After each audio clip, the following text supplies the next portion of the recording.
Hey, what's up, everybody? um, Long time no talk. It's been a little while since I posted a video. Got a little bit of time here, just getting some shipping and stuff done. Orders packaged up for wholesale. Finally got some Phantasmal in, so some people are finally getting their orders for that. And Yeah, just getting a lot of like back end, bookkeeping things kind of like tidied up here before the Bills play at 4:25. So yes, I am a Bills fan. It's been a up and down season, but we'll see how that goes today. Pretty much a must win. Um, but yeah, anyways, I was watching Rudy Alpha Investments latest video, 2025 market reflection. And I talked a little bit about Magic, Pokemon, just pretty much everything across the board. And I just found it interesting. He specifically looked at where we are right now, right? Obviously, we've had a downturn or correction, whatever you want to call it, over the last, probably like 6 weeks, 4 to 6 weeks or so.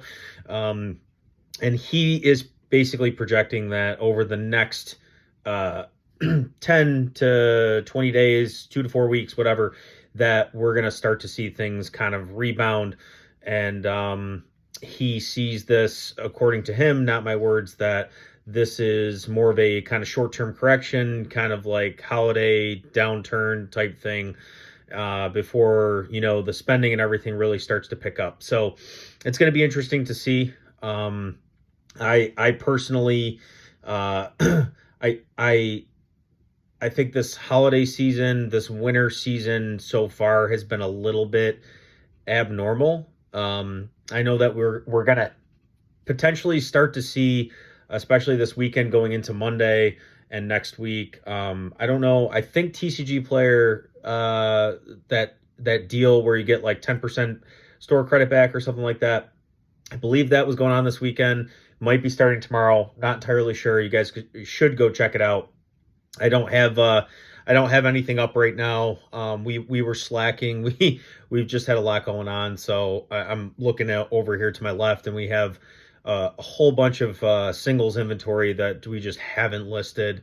So we're gonna miss out on it. It sucks, but yeah, I think coupled with that, right, because TCG player tends to be a pretty solid, I would say, kind of benchmark or baseline for people when they use pricing and negotiations and basically what they use to kind of decide if a deal is good or not. Knowing that there's going to be an influx in volume and sales and everything, I think is going to just naturally kind of at least give the perception, because not everybody's going to know that that's going on. It's going to give the perception that, hey, maybe things are starting to take a turn. So, it's one of those things where we could just see the market kind of start to uptick and go from there as we kind of get into, the 30th anniversary. And I think one of the other catalysts that is going to help with that is, the 30th anniversary set, which is going to be Ascended Heroes. I think the set looks amazing. Um, the Dragonite and the Gengar alone are probably going to be the two chases. There's a derpy Pikachu in there. I know that people have already started ripping Mega Dream. I think that released like a couple days ago. And from everything I saw, from the Psyduck to some of the art rares to the SARs that they have in that set, the mega rare, where they have basically like the English, large English, like cartoonish font going across the front.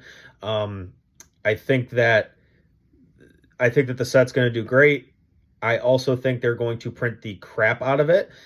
And obviously, when we talk about the English counterpart, we're going to have some really weirdness going on with the release schedule.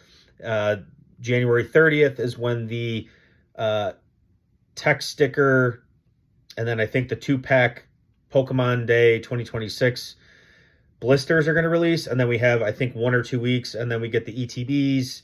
And I want to say the poster collections. I'm not entirely sure. And then like 2 to 3 months later, I think we get the booster bundles, which is going to be the biggest pack density releasing later on in like April.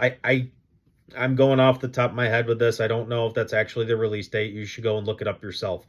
But it's going to be interesting. I think that there's going to be a lot of hype. It's a 30th anniversary, the nice round 5-year number, right? We're going to have another boom in 35, the 40 year, 45 and 50, hopefully, if everything is still going strong and we're still around.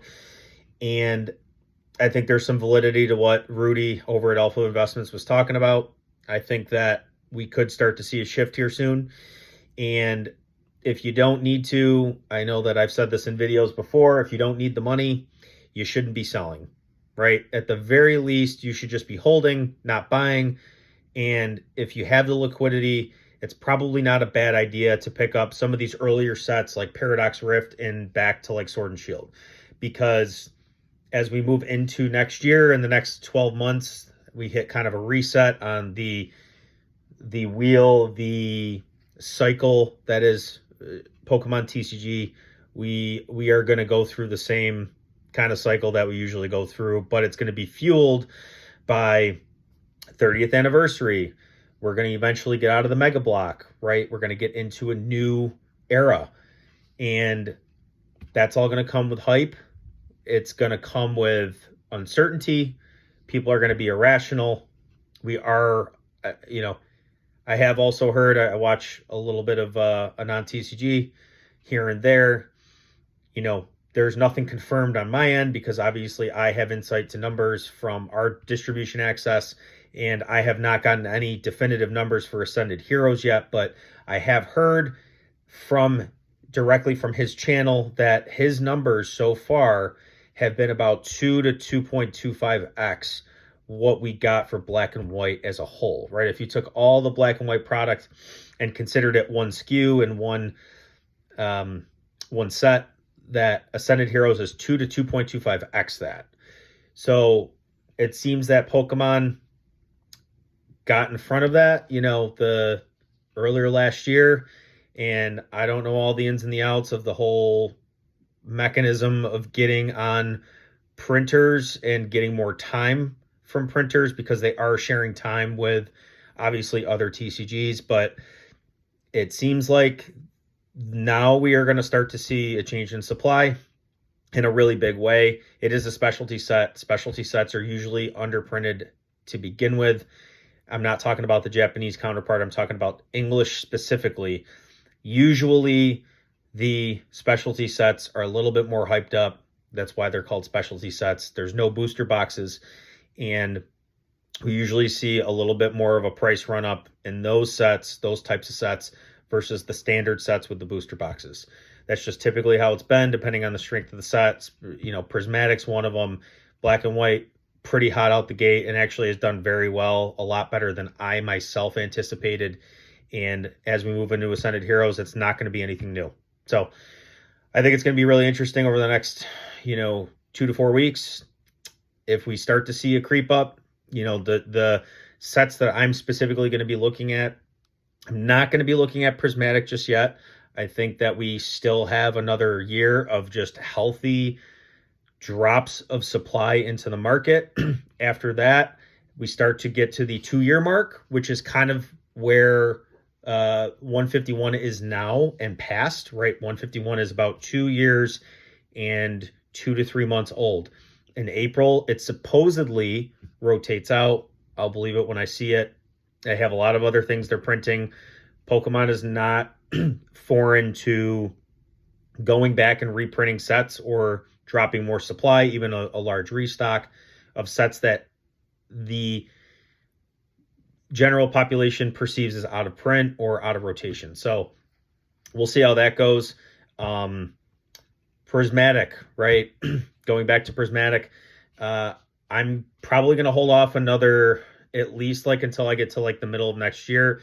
Single pack prices continue to trend down if you look on a 6 to 12 month outlook. And that's because we're getting the figure collections soon, the Prismatic figure collections. I think we've already gotten them, but our distributor was delayed. So we're just now, I think, getting them, and we didn't get a ton, but that's one of the items that was printed. I think there's going to there's going to be reprints of bundles for probably a long time, just like 151 was printed. So for me, I'm probably going to look at like Twilight Masquerade and earlier for drops and things like that. I know like some of the Walmart drops, obviously Surging Sparks, Twilight Masquerade, ETBs have gone down over the last, let's call it 3 to 6 months, whatever it is, because of a healthy dose of supply into the market. I've purchased probably 20 to 30 ETBs of each of those, even not in a sealed case, just to have them, because I think at some point they are not going to continue to print ETBs. We've already seen it. ETBs are really difficult to print. They're difficult to package. It takes a lot of man hours to get those out. So I think that that's a halfway decent pickup, in my opinion, especially since there's no real sign of uptick in the future. So I think right now it's pretty safe that we're probably near the bottom of that unless we see another huge influx in supply, which I think is a low risk. Outside of that, I'm not really looking for Paldea Evolved, not really looking for Scarlet Violet base. Two different reasons. Paldea Evolved, I think, is kind of past my risk tolerance in terms of how high the price is. And then Scarlet Violet base, I just don't really believe in it that much. I think it's a great opportunity for somebody who's just getting started out. I don't think they're dropping a whole lot more of that set. So if you want it, great, pick it up. But personally, I'm not touching Scarlet Violet base. And then obviously 151, if there are more opportunities that come up, right? If I looked the other day, right? And I know we obviously just had that massive Costco tin print and drop. We saw pallets upon pallets upon pallets, Facebook Marketplace, Instagram, all over the place. Like large sellers and buyers were selling and dumping a ton of this, breaking it down, selling as loose packs. It really drove the price down of the 151 booster pack individual price on TCG Player. I think it was up around like $18. Now it's down to as low as 13, 14. So if we continue to see that go down, which I don't think we are, I might start to be a buyer around the $10, $11 a pack price. That's just what I'm doing. If we can find mass amounts of packs at 10, $11, I'm probably going to end up picking up anywhere from, probably 200 to 500 packs, just because I feel like after this and when we get into April, things are going to rotate out. So those are the things that I'm focusing on. After, just kind of wanted to expand upon what Rudy was talking about in his video. If you haven't seen it, I'll link it below, just so you guys can go take a look and think about it, for yourself and do your own kind of analysis. But regardless of what he said, I'm just kind of playing off of it. I'm kind of playing off of it for content. It obviously gets the clicks for obvious reasons. That's why I'm name dropping him. But, if he tends to get things right more often than not, because he's a participant and he doesn't sell into fear. He doesn't sell into down markets. And, that's worked out for me pretty well over the last couple of years too. So, that's all I got for today. Just wanted to do a little quick update. It's been a while since I did a video. And until then, I'll see you next time. Go Bills.